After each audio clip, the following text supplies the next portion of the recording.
Well, I hope everybody's mosaic turned out nicely. You can always snap a picture of that and just email the picture to me. I'd love to see it.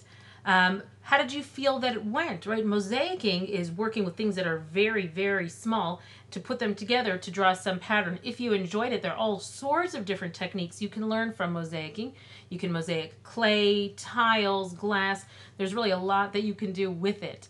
But let's step back again and look at what mosaicing represented for us in Tzipori, right? When we looked at our pictures at the start of the class, we saw a whole series of different mosaics. There was even a mosaic called the Mona Lisa of the Galilee. The Galilee is northern Israel, and it's considered the Mona Lisa of the Galilee because her eyes follow you the same way that Mona Lisa's eyes follow you. If you ever go to the Louvre in Paris, you can check out the Mona Lisa. But we saw very intricate mosaics on the floors all over the place in Tzipori. Again, what's interesting is that it took almost 2,000 years for archaeologists to come and to start uncovering what was there. Smaller digs had been done in the past, but the really massive digs have only really been going on for the past, I guess, about 30 years. And they've managed to uncover all of these beautiful mosaics. What the mosaics represent to us is the ability for us to learn from someone else, right? Mosaicing is not naturally a Jewish thing. We didn't come up with the technique, but we were learning from our neighbors. We were learning from the Romans. And we took their technique and we applied it to ourselves, right? We applied it to the floors of our synagogues, the floors of our homes. All of a sudden, we have this new idea, this new way of looking at things. Now, I want you to think for a minute of something that you've learned from someone else, right? Look, as kids, we spend a lot of time learning things, right? You sit in class and your teacher teaches you things. You come home and your parents teach you things. You go out to sports and your coaches are teaching you things. So we're really kind of scooping up all of this knowledge and figuring out what's important to us. The same way here, the Jews saw this technique that they really enjoyed. Well, this is something that's important to us. So think for a minute, and on your worksheet we have the question. Think, what are 3 truly awesome things that I have learned? What are 3 things that someone else has taught me that I can incorporate into my life? Right? If it's watching a friend and how they behave, if it's watching a teacher and how they interact, if it's a lesson that you've learned, the same way that we have taken mosaicing and we've incorporated it into our art and into our life, I'm curious to know what it is that you have learned. What it is, 3 awesome things, that's what it says on the worksheet, 3 awesome things that I have learned in life, right?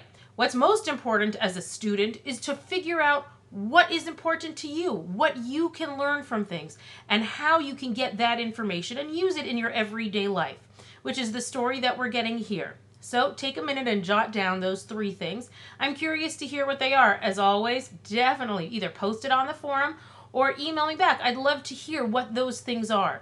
I want to move away from this idea of mosaic for a bit, and I want to just make sure we know of what else was uncovered there. I think I mentioned it earlier, but I want to make sure that the list is out there. One, we said that the Romans had put in a water system to bring water to Tzipori. Do you know why that's important? In Canada, here's a hint, you don't have this problem. But in Israel, till this day, we have this problem, which is that we have a very big water shortage. There isn't a lot of water in Israel. Right? We have the Kinneret, that's one body of water. We've got the Mediterranean Sea. We've got the Dead Sea, which is full of, remember we learned this, full of salt. But we don't have a lot of water. In fact, every school child knows this phrase. It's called Chaval al kol tipa, which means, that's in Hebrew. In English, it means every single drop counts. So when my 4-year-old is brushing his teeth, he makes sure that he closes the water while he's brushing, then just turns it on afterwards to rinse. Kids make sure that their showers are shorter. I mean, what kid isn't happy with that? Your showers are shorter. How you wash your car is different. Every single drop of water counts. So it's interesting to know that even back then, 2,000 years ago, we're finding a solid watering system to bring into Tzipori, right? You want to make sure agriculturally so that you can grow things, but also that people can drink things, that a water system is in play. Here's a side note, but interesting nonetheless. You know that Israel is responsible for developing some amazing water-saving technology. One of the most impressive being something called drip irrigation, which is, you might even have it in your garden now, which is little tubes, almost like a little hose in your garden, with a sort of like little pinpricks throughout, and it just releases exactly the amount of water that you need, right? We don't hose down our garden. We try to use the littlest amount of water for the best results. And that's a struggle that Israel has had all along, and we're seeing that even back in the times of Tzipori, we're very concerned with water. Water is one of Israel's major issues that we talk about. And we see that there's an irrigation system there. What else do we see?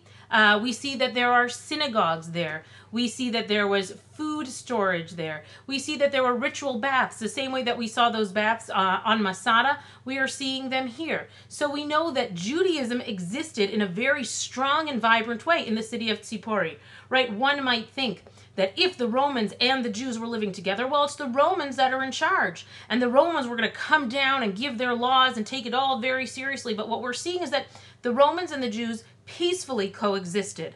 They got along very well. The Jews were taking the Romans' ideas with the mosaics. The Romans were allowing the Jews to live their type of Jewish life. So we know that really they've worked very hard to get along.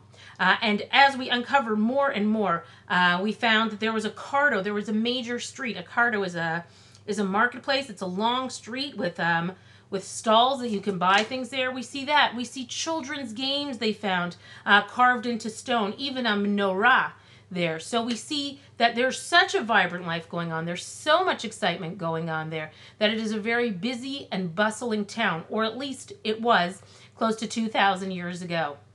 So to close ourselves up, at least on this part, what we're noticing here is that we're talking about a city with peaceful coexistence with Romans and Jews, learning off of one another, taking in each other's ideas, working and living side by side, but expressing their religious lives a little bit differently. We see a place where children play, where there's a marketplace, where there are synagogues. It's a very, very exciting life. What happened to Tzipori, you want to know? I'll let you know.